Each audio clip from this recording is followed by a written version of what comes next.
பிரகதாரண்யோபனிஷத்தில் மதுகாண்டத்தில் நாம் மூன்றாவது பிராமணத்தின் பெயர் உத்கீத பிராமணம். இந்த பிராமணத்தில் சங்கரர் கொடுத்த பிராமாண்யம் என்கின்ற பாஷ்யத்தை பார்த்தோம்.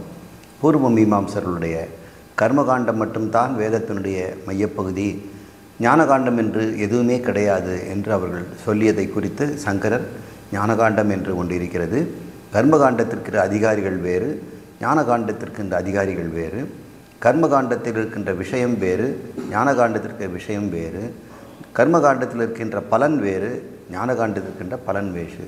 எனவே அதிகாரி, விஷயம், பலன், சம்பந்தம் என்ற நான்கும் சம்பந்த சதுஷ்டயம் என்று சொல்வார்கள்.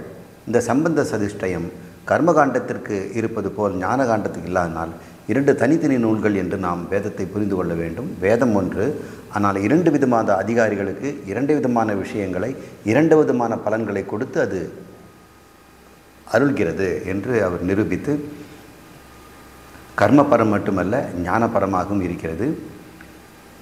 அந்த மகா வாக்கியம் போன்றவர்களெல்லாம் அர்த்தவாதங்கள் அல்ல, அவற்றுக்கு உள்ளாக இருக்கக்கூடிய மோட்சத்தை தருகின்ற அகண்டாகார விருத்தை தரக்கூடிய சொற்கள் இருக்கின்றன, அவையும் பிராமாண்யத்தை உடையன என்று நிரூபித்தார். இனி நான் இந்த உத்கீத பிராமணத்திற்குள்ளே செல்வோம். இதுதான் பிரகதாரண்ய உபநிஷத்தில் இருக்கிற மந்திரங்கள். இதுவரை பேசியது பாஷ்யம்.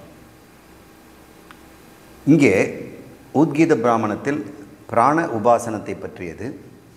பிராணன் என்பது ஆத்மாவினுடைய பிரதிபிம்பம், பிரம்மத்தினுடைய பிரதிபிம்பம். எதையெல்லாம் பிரம்மம் செய்ய வேண்டும் நினைக்கிறோ அதையெல்லாம் பிராணனாக இருந்து செய்யும். நீ கூட ஆத்மா சுத்த சைதன்யம், ஆனால் சுத்த சைதன்யம் எதற்கும் பயன்படாது, அது சைதன்யமாக இருந்து கொண்டிருக்கும். ஒரு ஞானி தனிமையிலே அவன் சுத்த சைதன்யமாக மட்டும் இருந்து கொண்டிருக்கிறான், எந்த விவகாரமும் செய்வதில்லை. யாராவது பேச போனால் பேசுவான், அது பேசுகிற விவகாரம். பசி எடுத்தால் சாப்பிடுவான், அது உடம்புக்கு இருக்கிற சரீர விவகாரம். மற்றபடி அவன் மனசிலே எதை பற்றிய கவலையோ, எதை பற்றிய திட்டமோ, எதை பற்றிய எதிர்கால எண்ணங்களோ இல்லாமல், புத்தியிலே எதை பற்றிய சந்தேகங்களும் எதை பற்றிய வியப்பும் இல்லாமல் அவன் தான் மாத்திரமாக இருக்கிறான். அப்படித்தான் பிரம்மம் இருக்கிறது.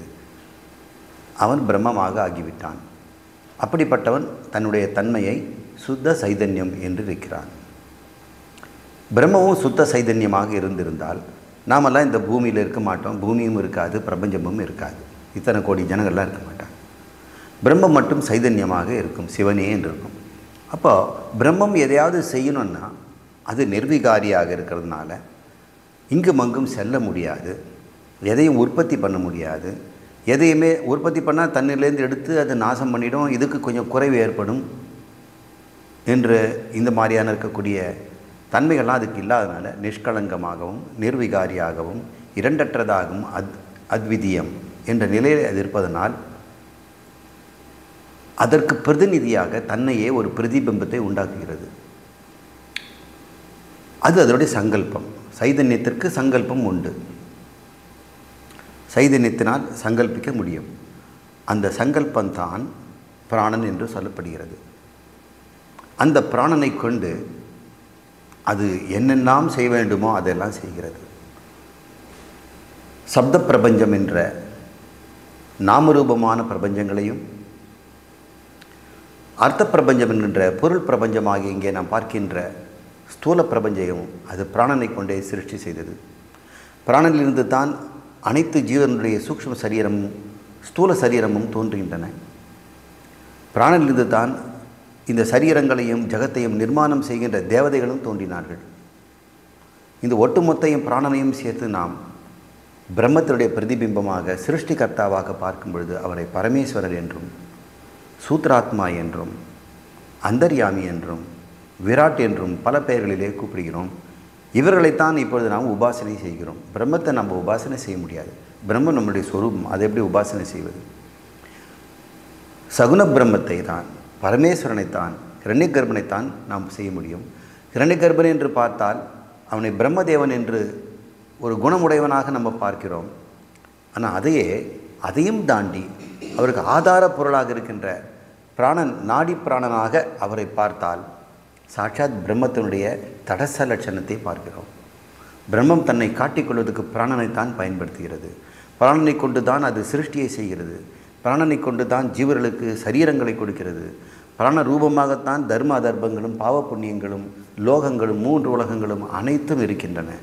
அனைத்தையும் நீங்கள் பிராணன் என்ற பாக்ஸில் போட்டுடலாம். அந்த பிராணன் யாருன்னா சாட்சாத் பிரம்மமே. பிரம்மம் சகுனமாக வருகிறது. நிர்குணமாக இருக்கும்பொழுது சைதன்ய மாத்திரம். அப்போது பிரம்மத்துக்கு குணம் இருக்கிறதா அப்படின்னு கேட்டோம்னா, குணங்கள் பிரம்மத்தில் இருக்கலாம். ஆனால் பிரம்மம் குணம் இருந்தால்தான் இருக்க வேண்டும் என்கின்ற நிலையிலும் நிர்குணமாகவே இருக்க முடியும். அதனுடைய சொரூபம் நிர்குணம். அது செயல்பாடினால் அது குணங்களை அடைகிறது. அந்த குணங்களுக்கும் ஆதார பொருளாக இருப்பது பிராணன் தான். இப்படி பிராணனை மிக விரிவான அர்த்தத்தில் புரிந்து கொள்ள வேண்டும். விரிவான அர்த்தத்தை விட்டுட்டோம் சொன்னால் நம்ம மூச்சு விடுறது பிராணன் என்ற நிலைக்கு போயிடுவோம். அபானன், வியானன், சமானன், உதானன் என்று சொல்லக்கூடிய சரீரத்தில் இருக்கின்ற பிராணனாகவும் நாம் அதை சுருக்கி புரிந்து கொள்ள வேண்டி வரும். அவ்வாறு புரிந்து கொள்ளக்கூடாது என்பதனால் இங்கே பிராண உபாசனம் நமக்கு தரப்படுகிறது. இந்த பிராண உபாசனத்தை நாம் முடிக்கும் பொழுது பிராணனை பற்றிய மிகப்பெரிய உண்மையெல்லாம் நம்ம கண்டுபிடிக்கப் போகிறோம். உத்கீத பிராமணத்தில் நிறைய மந்திரங்கள் இருக்கின்றன. அந்த மந்திரங்களிலே முதல் 1 முதல் 7 மந்திரங்கள் பிராண உபாசனையாக இருக்கிறது. இந்த பிராணனை 6 விதமான நல்ல குணங்கள் அதுக்கு இருப்பதாக சொல்கிறார்கள். ஏன்னா சகுன பிரம்மம் இல்லையா? அந்த குணங்கள் என்னென்னு பார்க்கும் பொழுது அதன் முதல் குணம் சுத்தத்துவம் என்று சொல்கிறார்கள். தூய்மையாகவே இருக்கும். பிராணனில் அழுக்கு என்பதே கிடையாது. நெகட்டிவ் எனர்ஜி, பாசிட்டிவ் எனர்ஜின்லாம் இப்போ பேசிக்கிறாங்க. அப்படி நினச்சிட்டோம்னா இந்த எனர்ஜியை பிராணன் நீங்கள் நினச்சிட்டிங்கன்னா பிராணன்லேயும் நெகட்டிவானது பாசிட்டிவான பிராணன் வந்துடும். அப்படி கிடையாது. எப்பொழுதுமே பிராணன் தூய்மையானது தான் என்று நம்ம தெரிந்து கொள்ள வேண்டும். நம்முடைய இந்திரியங்களும் கூட பிராணன்களால் ஆகப்பட்டன. நமக்கு இந்திரியங்கள் என்ன?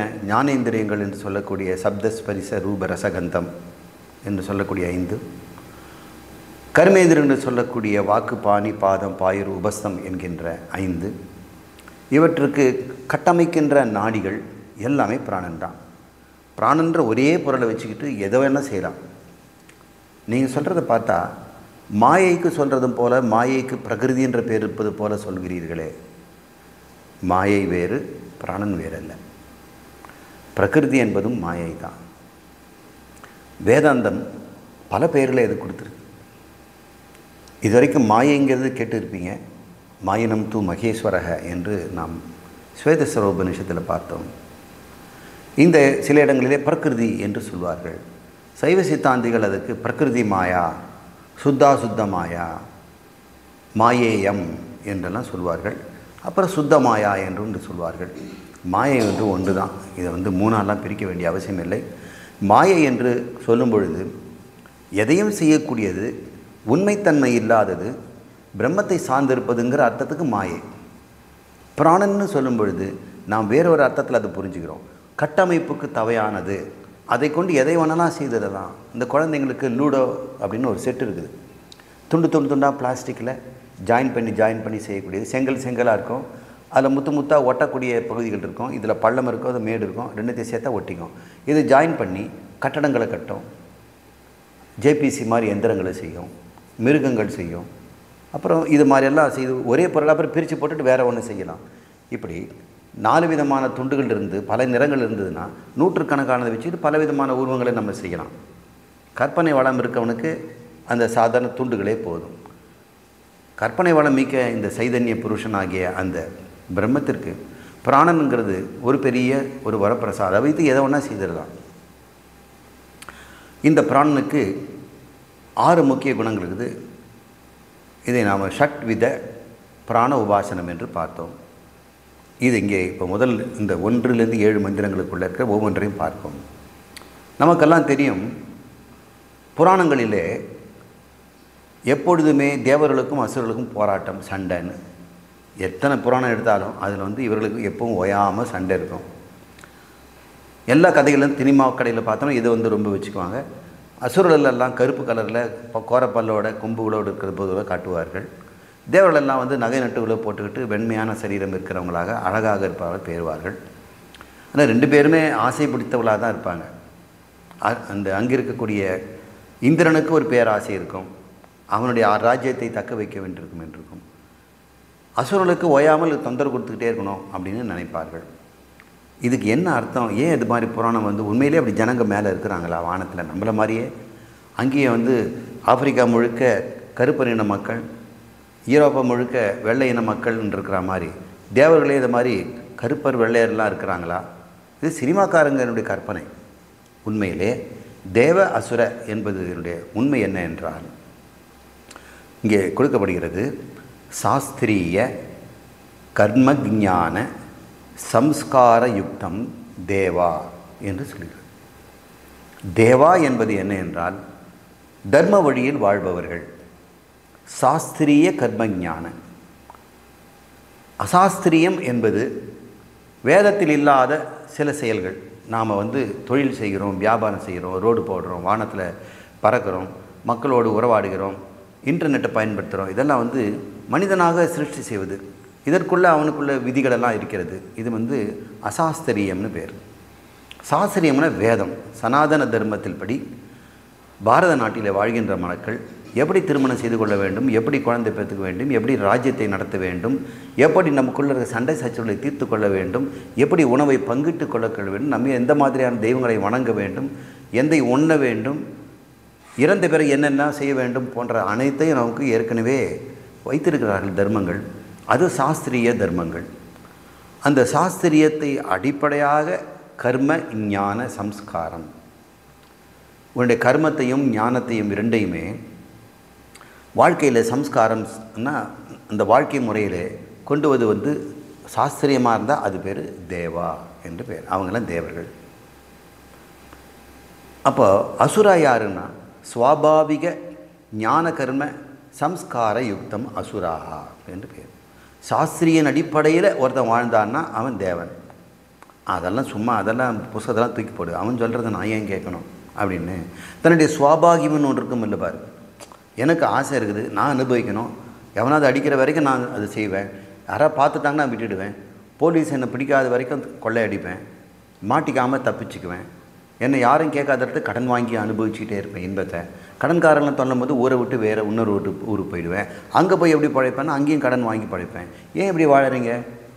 எனக்கு இன்பமாக இருக்கணும், சுதந்திரமாக இருக்கணும், என்னை யாரும் கேட்கக்கூடாது, நான் தப்பிக்க முடியுறோ தப்பிப்பேன்.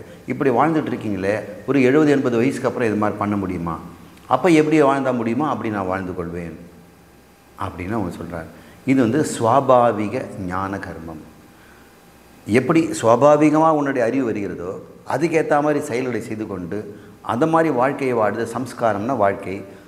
அந்த யுக்தியில் இருப்பவன் சம்ஸ்கார யுக்தம், அவ்வாறு உடையவனாக இருத்தல் அசுரம்னு பேர். இப்போ சொல்லுங்கள், இந்த பூமியிலேயே சாஸ்திரிய கர்ம ஞானத்தில் இருப்பவனும் இருக்கிறான், அசாஸ்திரியத்தில் அல்லது சுவாபாவிக ஞான கர்மத்திலும் இருக்கிறாங்க இல்லையா? இவங்களோட போராட்டம் இருந்துட்டு தானே இருக்கிறது. ஒவ்வொரு தேர்தலையும் நம்ம போட்டியிட்டு வெற்றி பார்த்தா 2 இந்த கட்சிகளாக இருப்பதை தான் நம்ம பார்க்குறோம். இன்றைக்கி ரொம்ப பெரிய அளவில் இந்த 2 விதமான கட்சிகளாக பிரிந்து தான் மக்கள் இருக்கிறாங்க. தேவர்களும் இருக்கிறார்கள், அசுரனும். சனாதனத்தை காற்பேன், சனாதனப்படி வாழ்வேன் என்ற சாஸ்திரிய ஞானத்தில் இருக்கின்ற ஒரு கட்சி இருக்குது. சனாதனத்தை நான் அழிப்பேன்னு சொல்லிக்கிட்டு ஒரு கட்சியும் இருக்கிறது. இது சுவாபிக ஞானத்தில் இருக்கிறாங்க. இது நம்ம பார்த்துக்கிட்டே இருக்கோம். இன்றைக்கி நேரத்தில் கடந்த நான் பிறந்த 70 வருஷமாக நான் இதை பார்த்து கொண்டு தான் இருக்கிறேன். எனக்கு முன்னாடி வாழ்ந்தவரும் பார்த்துருக்கிறார், நானும் பல பிறகுகள் இதை பார்த்துருப்பேன். இனியும் இந்த உலகம் இப்படி தான் செல்லும். இவர்களைத்தான் தேவர்கள் அசுரர்கள் என்று சொல்கிறார்கள். இதை உருவகமாக சொல்லும் பொழுது வானுலகத்தில் வாழ்கிற தேவர்கள்னு சொல்கிறாங்க. இதன் அடிப்படையில் பார்ப்போம். இந்த ஓங்காரத்திற்கு பிரணவம் என்கின்ற பெயரை போல உத்கீதம் என்ற பெயரும் இருக்கிறதுன்னு முதலே சொன்னோம். இது சாம வேதத்தில் உத்கீதம் என்ற பெயர், இது பிரகதாரண்யம் யஜுர்வேதத்தை சேர்ந்தது. இந்த இடத்துல உத்கீதம் என்ற பெயரை இங்கே பயன்படுத்துகிறது. இந்த இடத்துல உத்கீத பிராமணத்தில் பெயர் தான் அப்படி. அதுக்குள்ளே என்ன பண்ணுறது? தேவாசுர போராட்டம். தேவர்கள் இப்போ இந்த மந்திரத்தை பார்ப்போம். இந்த மந்திரத்துக்குள்ளே போகிறதுக்கு முன்னாடி அது என்ன சொல்லுதுன்னு பார்த்துப்போம். மந்திரத்தில் இப்படி தான் சொல்லியிருக்குது. தேவர்கள் வாக்கு தேவதையை வேண்டி, இப்போ தேவரெல்லாம் கூட்டம் இருக்கிறாங்க இல்லையா, அவங்க வாக்கு தேவதையை கூப்பிட்றாங்க. கூப்பிட்டு நீ உத்கீதத்தை உச்சரிப்பாய், ஓங்காரம் பிரணவத்தை உச்சரிப்பாய். அப்படி பெரிய உச்சரிச்சேன்னு சொன்னால் அசுரர்கள் உன்னை தாக்க மாட்டார்கள், உனக்கு பலம் கிடைக்கும்னு வாக்கு தேவதைகிட்ட சொல்கிறாங்க. இப்போ இப்போ வாக்தேவதை வந்து ஓங்காரத்தை உச்சரிக்கிறார். இருந்தாலும் அசுரர்களை தாக்கிட்டாங்க. அப்படின்னால் என்ன அர்த்தம்? இந்த வாக்கு கூட சரியான முறையில் கவனிக்கலைன்னு சொன்னால் தப்பான வார்த்தைகள் வெளிவந்துடும். இந்த வாக்கு அசுத்தப்படுத்த முடியும். நம்ம நல்ல இடத்துல சேர்ந்து சத்சங்கத்தில் இருந்தோம்னா நம்ம வாக்கு சுத்தமாக இருக்கும். நாம் சத்சங்கம் இல்லாத சாதாரண சங்கத்தோடு நம்ம போனோம்னா வம்பு பேச வேண்டி வரும். அவங்க வாயை கிளறிக்கிட்டே இருப்பாங்க. நான் சொல்கிறது சரிதானுங்களே, என்னம்மா நீ சொல்கிற, சும்மா இருக்கிறியே, நீ ஒரு வார்த்தை சொல்லு, நான் சொல்கிறது சரிதானுங்களான்னு. ஆமாம் ஆமான்னு சொல்லிட்டு இருக்கோம். அவன் சொல்கிறதுக்கெல்லாம் ஆமான்னு சொல்கிற வரைக்கும் நம்மளை விட மாட்டாங்க. நான் என்ன சொல்கிறது சரிதாங்களா அப்படின்னு கேட்பாங்க. நீங்கள் என்ன சொல்கிறீங்கன்னு அவங்க விட மாட்டாங்களேன்னு சொல்லி அவங்களுக்கு போக்கில் சொல்லணும். அப்போ வாக்கிலிருந்து நாம் தவறி தப்பு சொல்ல வேண்டி வந்துடும், புரளி பேச வேண்டி வந்துடும், அவர்கள் செய்வது நியாயம்னு சொல்ல வேண்டி வந்துடும். இப்படியெல்லாம் வாக்குக்கு அசுத்தம் ஏற்படும். அப்படின்றத பேர் அசுரர்கள்னு பேர். இன்பம் மட்டுமே வேண்டும் என்பவர்கள் அசுரர்கள். நன்மை மட்டுமே இருந்தால் போதும் என்று இருப்பவர்கள் தேவர்கள். இப்போ வாக்கு நன்மை மட்டுமே தரணும்னு நினச்சிட்டு இருக்கும் பொழுது அது எவ்வளவுதான் உத்கீதத்தை அது வந்து பிராணன் செய்தாலும் கூட, பிரார்த்தனை செய்தாலும் கூட அசுரர்களால் தாக்கப்படுகிறது. வாக்கு தீயதையும் பேசும் நல்லதையும் பேசும் என்று சொல்லுகிறது. அப்புறம் இந்த தேவர்கள் என்ன சொல்கிறாங்க, சரி அவன் தான் இப்படி கெட்டு போயிட்டான், கண்களே நீ உத்கீதத்தை பார், அசுரர்கள் தாக்க மாட்டார்கள் அப்படின்னு சொல்லுது. சரி, என்ன கண்களும் இந்த உத்கீதத்தை தியானம் பண்ணிட்டு அப்படி இருக்கும்போது அசுரர்கள கண்களையும் தாக்கிட்டாங்க. கண்கள் நல்லதையும் பார்க்கும் கெட்டதையும் பார்க்கும், வேறு வழி இல்லை, உலகம் அப்படி இருக்குது. தேவர்கள் மூக்கை நாடினார்கள். நீயாவது, அவங்க 2 பேரும் கெட்டு போயிட்டாங்க, மூக்கே நீயாவது முகராய் அப்படின்னு சொல்லி நம்ம பாட்டில் மூக்கே நீ முகராய் அப்படின்னு சொல்கிறோம். 3 ஒரு உருவத்தையும் வந்து நம்முடைய தேவாரத்தில் வந்து பாடியிருக்கிறாங்க. அங்கேயும் மூக்கும் கூட இந்த உத்கீதத்தை பிரார்த்தனை செய்யும் பொழுது அசுரர்கள் அதையும் வென்றனர். மூக்கு நல்லதையும் மோந்து பார்க்கும், தீயதையும் மோந்து பார்க்கும். அதாவது இந்திரியங்கள் எல்லாம் சுத்தமாக இருக்காதுன்னு சொல்ல வராங்க. உங்களுடைய இந்த சப்தஸ்பரிச ரூபரசகந்தம் எப்பொழுதும் தூய்மையாக இருக்காது, அதை நீங்கள் தூய்மைப்படுத்த முடியாது. செவிகளை உத்கீதம் பாடச் சொன்னார்கள், அசுரர்கள் அதையும் தாக்கினார்கள். கடைசியாக மனதை கொண்டு அதை கேட்கிறார்கள். மனதை தேவர்கள் வேண்டினார்கள், மனதையும் அசுரர்கள் வென்றனர். இதுதான் கதை. இந்த மந்திரத்தில் முழுக்க இதான் சொல்லப்பட்டிருக்கிறது. இந்திரியங்கள் 5, மனம் ஆகியவற்றை அசுரர்கள் மிக சுலபமாக வெற்றி கொண்டு விட்டனர். முடிவாக தேவர்கள் எல்லாம் சென்று பிராணனை நாடி, இதெல்லாம் உருவகம், இவங்களெல்லாம் பிராணனால் ஆக்கப்பட்டவங்க தான். இப்போ ஒரு பேச்சுக்கு பிராணனை புகழ்ந்து சொல்லணும் இல்லையா, பிராணனை நாடி நீ உத்கீதம் பாடு என்று சொன்னார்கள். அதற்கப்புறம் பிராணனை அசுரர்களால் தாக்க முடியவில்லை. பிராணன் எப்பொழுதுமே சுத்தமாகத்தான் இருக்கிறது. மனம் கூட நல்லதை நினைக்கும் கெட்டதையும் நினைக்கும், வாக்கும் நல்லதையும் பேசும் கெட்டதையும் பேசும், கண்ணும் செவியும் கூட மூக்கும் மாறி மாறி தையல்கள் ஏற்படும். ஆனால் பிராணன் எப்பொழுதுமே சுத்தமாகத்தான் இருக்கும். எனவே தியானத்தில் அமர்ந்து மனோ இந்திரியங்களை பிராணனிடம் ஒப்படைத்து விட வேண்டும். யார் ஒருத்தன் பிராணாயாமம் செய்கிறானோ, முதலில் நாடி சுத்தி பிராணாயாமம், அதுக்கப்புறம் கும்பக பிராணாயாமம், அதுக்கப்புறம் கபாலபாதி போன்ற முறைகளிலே பிராணனை வசியம் செய்து திரட்டி மார்பகத்திலே அநாகத சக்கரத்திலேயோ அல்லது வந்து சகசிராரத்திலேயோ அதை நிரப்பிடணும். அந்த நிரப்புகின்ற ஒரு முறை தான் சுவாச பயிற்சி முறை. இந்த கும்பகம் முறையினாலோ ஓங்காரத்தினாலோ அதை கொண்டு போய் நிறைச்சிடும் போது மனோ இந்திரியங்கள்லாம் வசப்பட்டு விடும். மனம் எங்கும் செல்லாது, மனம் கண்டதை யோசிக்காது. உடனடியாக உங்களுக்கு இந்த தியானம் நிறைவு பெற்று நிர்விகல்ப சமாதி சுலபமாக கிடைக்கும் என்பதனால இந்த பிராணனை வசப்படுத்தும் முறைகளை நம்ம வாசியோகம் போன்றதிலெல்லாம் நம்ம சொல்லி கொடுத்துருக்குறாங்க. பந்தனம் செய்வது எப்படிலாம் சொல்லி கொடுத்துருக்குறாங்க. பந்தனம் செய்யும்பொழுது பிராணனை திரட்டிக்கலாம், அது அலைபாய்ந்து போயிடும். இந்த பிராணன் உடம்பு முழுக்க நிரம்பி இருக்கிறதுனால சூக்ஷ்ம சரீரமும் பிராணன் தான். நம்முடைய மனோ இந்திரியங்கள் எல்லாம், ஸ்தூல சரீரம் கூட ஒரு வகையில் பிராணன் தான். இந்த ஸ்தூல சரீரத்தையும் சூக்ஷ்ம சரீரத்தையும் இணைப்பதும் பிராணன் தான். இந்த பிராணன் உடம்பு முழுக்க நிரம்பி இருந்தாலும் நம்முடைய நாடி குழாய்கள் எல்லாம் இருந்தாலும் ஒவ்வொரு விரல் முனையிலும் பிராணன் வெளிப்படும். அது வீணடித்து கொண்டு இருக்கிறோம். கையையும் காலையும் சேஷ்டை பண்ணுறது, ஓடுறது, ஆடுறதுன்னு பிராணன் தீந்துடும். அப்புறம் எல்லாம் ரெஸ்ட் எடுக்கிறாங்க. இந்த பிராணனை வீணாக்காமல் இருக்கிறதுக்கு தியானத்தில் நாம் என்ன பண்ணுறோம்? வெளியிருக்கிற பிராணையும் உடம்புக்குள்ளே இழுத்துக்கொள்வதும் உடம்பில் திரும்பியிருப்பதும் ஒரு இடத்துல தேக்கி வச்சும்பொழுது நமக்கு ஒரு பேட்டரி சார்ஜ் மாதிரி ஆகிடும். அதனால தான் தியானத்தில் இந்த விரலை ஒன்றாக சேர்த்து கொள்வார்கள். விரல்களை முடி வட்டம் செய்து கொண்டால் பிராணன் வட்டமிட்டு கொண்டிருக்கும். கால்களையும் மடித்து போட்டுக்கொண்டால் உடம்புக்குள்ளேயே அந்த பிராணன் இருக்கும். நடை உடை பாவனையிலும் அவர்கள் பிராணனை அடுக்கடக்கமாக, பெண்கள் என்றால் அடக்க உடக்கமாக இருக்கணும். ஆண்களும் அப்படி தான் இருக்கணும். அவங்களுக்கு தலைமுடியெல்லாம் பிரிந்து இருக்கக்கூடாது. அது வழியாக பிராணன் வெளியேறிடும். இந்த சேலை தலைப்பு முந்தானை போன்றதெல்லாம் கூட பறந்து போனோம்னா அது வழியாக பிராணன் வீணாகும். ஏன்னா அது வழியாகவும் நம்முடைய உடம்புலேருந்து வீணாக செய்யும். அதனால் இடுப்பில் சொரிக்கணும். முக்காடு போட்டு தலையிலேருந்து மயிர் மூலம் போகக்கூடியதும் நாம் மறைக்கணும் பிராணனை. இந்த முக்காடு போடுவது பெண்களுக்கு. பஞ்சகச்சம் கட்டுவதும் மடிசார் கட்டுவதும் துணியினுடைய முனைகள் எங்கும் தெரியக்கூடாது. அந்த துணியினுடைய முனை மூலம் போய்விடும் என்பதனால் அப்படி செய்திருக்கிறார்கள். இப்படி பிராணனை திரட்டி வைத்து கொண்டிருப்பவர்கள் ஏதோ ஒரு குறிக்கோளுக்காக வைத்து கொண்டிருக்கிறார்கள். அவருடைய இந்திரியங்களும் மனமும் ஒருமுகப்படுவதற்கு ரொம்ப சுலபமாக இருக்கிறது. இவ்வாறு பிராணனை ஒப்படைக்க வேண்டும் என்று தெரிந்து கொண்டோம். அடுத்ததாக இதுவரைக்கும் பிராணனுடைய சுத்தத்துவத்தை பற்றி பேசணும். 2வது 6 குணங்கள் சொன்னோம். 8வது மந்திரத்திலேருந்து 16 மந்திரம் வரைக்கும் இப்போது துர்நாமத்துவம் என்கின்ற தலைப்பில் பிராணனை பற்றி விளக்கம் வருகிறது. தூர் என்றால் துரத்தி தூரத்தில் வைப்பது.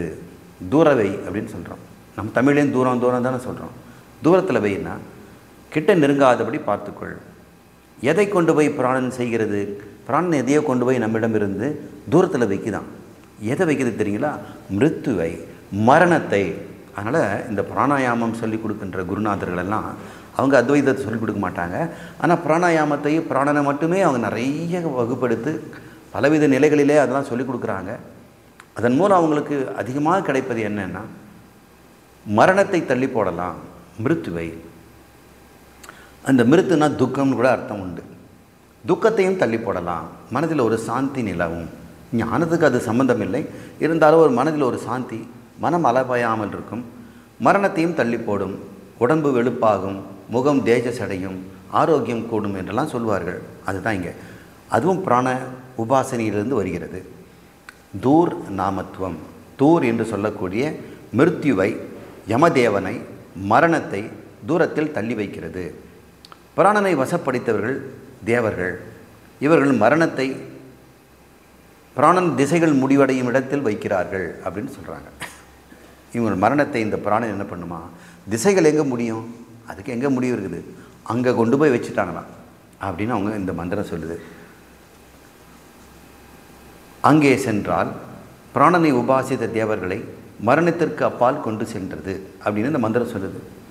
இது மந்திரங்களுடைய பொழிப்புரை தான் நான் சொல்கிறேன். இந்திரியங்களின் முதன்மையாகிய வாக்கை பிராணன் அக்னி தேவனாக்குகிறது. வாக்கை அக்னி தேவனாக மாற்றுகிறது. அப்படின்னா அக்னி என்றால் சுடும். வாக்குனாலே யாராவது சுட்டுடுவாங்க இல்லையா? அதனால் வாக்குக்கு அக்னி என்ற பெயர். அது கூர்மையாக இருக்கும், ஒளி உடையது. அக்னிக்கு வெப்பம் மட்டும் இல்லை, வெளிச்சமும் இருக்குது. ஒருத்தர் சொல்லிக் கொடுத்த உடனே நமக்கு புரியுது. என்ன சார் இருட்டாக இருந்தது சார், நீங்கள் சொன்ன உடனே பிரகாசமாயிட்டேன். அப்போ வாக்கு என்பது அக்னி என்று சொல்வார்கள். வாக்குக்கு அதிபதி அக்னி தேவன். அக்னி தேவனை உடம்புனுக்கு நல்ல பேச்சும், சுத்தமான பேச்சும், அழகான பேச்சு கிடையாது, நியாயமான பேச்சும், ரிதம் என்று சொல்வார்கள். எது உண்மை என்று தெரிந்து கொண்டானோ அதை மட்டும் பேசுவான். சத்தியம் மட்டும் பேச மாட்டான், ரிதமும் பேசுவான். ரிதம் வதிஷ்யாமி, சத்தியம் வதிஷ்யாமி என்றெல்லாம் நாம் பாடியிருக்கிறோம். அந்த வாக்கை இந்த பிராணன் அக்னி தேவனாக மாற்றிவிடும். அந்த அளவுக்கு இந்த பிராண உபாசனை உனக்கு கொண்டு போகும். ஆனால் நீங்கள்லாம் பிராணாயாமம் செய்கிறதுக்கு உங்கள் குரு சொல்லி கொடுத்தாருன்னா எங்கேயாவது அதை கற்றுக்குங்க. அதை பயன்படுத்தி அது நன்மை தரும். அதன் மூலம் உங்கள் வாக்கு தெளிவடையும். மூக்கு என்ன பண்ணுது? இந்த பிராணன் என்ன பண்ணுதுன்னா வாயு தேனாவாக மாற்றுகிறது. இதனால் அவன் நீண்ட காலம் வாழ்கிறான். சுவாசம் சீராக மாறுகிறது. கண்களில் இருக்கக்கூடியதை சூரிய தேவனாக மாற்றுகிறது. அப்படின்னா என்ன அர்த்தம்னா, நமக்கு கண்கள்னு சொல்லக்கூடியதை காப்பாற்றுபவன் சூரிய தேவன்.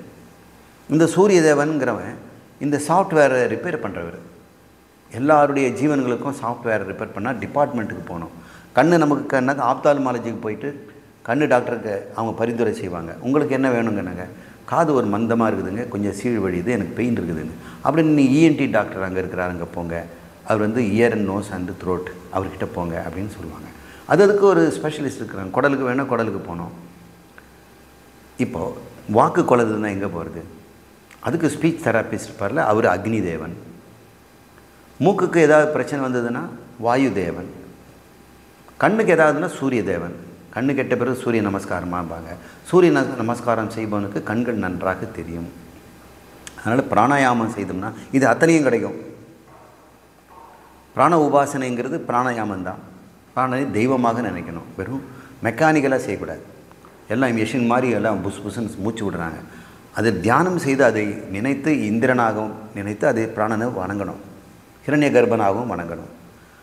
கண்களை சூரிய தேவனாக மாற்றிடுமா, செவிகளை திக் தேவதையாக மாற்றிடும்.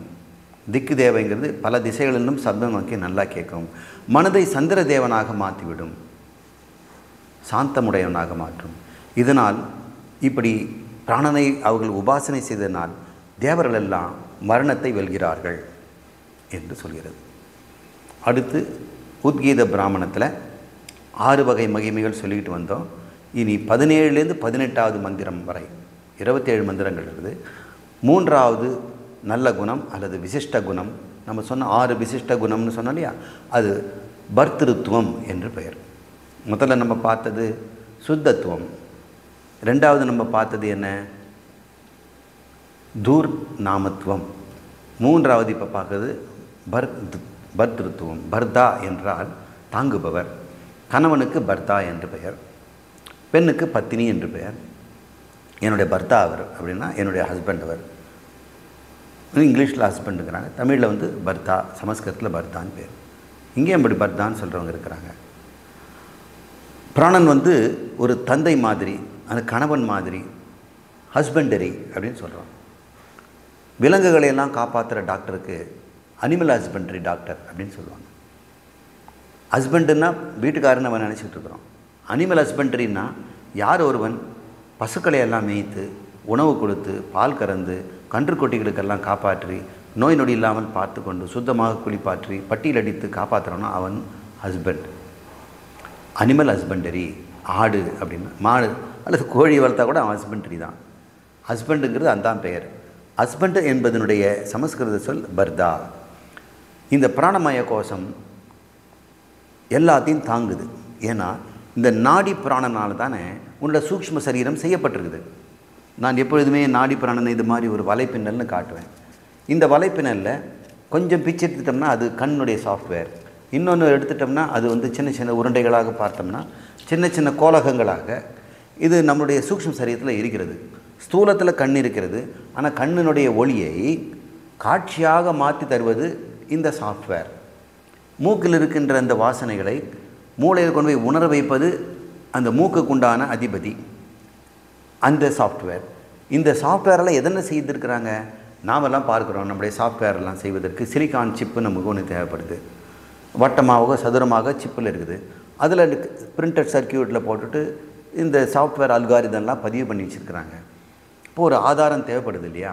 இப்போ இதுமாரி சாஃப்ட்வேரெல்லாம் மாதிரி சாஃப்ட்வேரெல்லாம் கொண்டு போய் எழுதி மாதிரி இந்திரியங்களுடைய செயல்முறைகளெல்லாம் பத்திரப்படுத்தி நல்லா ஒழுங்காக வேலை செய்யணும்னா அதற்கு ஒரு ஆதாரம் வேணும் இல்லையா. அது பேர் பர்தா. அதுதான் பிராணன் நாடி.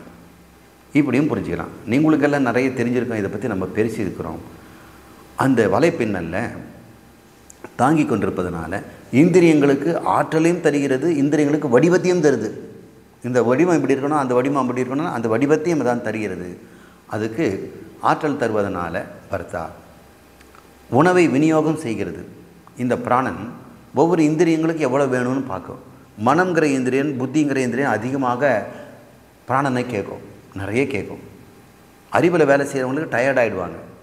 உடம்புல செய்கிறவங்களுக்கு தெம்பு இருந்துக்கிட்டே இருக்கும். ஆனால் 1 மணி நேரம் 2 மணி நேரம் இன்டென்சிவாக கிளாஸ் எடுக்கிறதோ கிளாஸை கவனித்து பார்த்தீங்கன்னா பல மணி நேரம் ஒர்க் பண்ண மாதிரி உங்களுக்கு சோர்வு ஏற்படும்.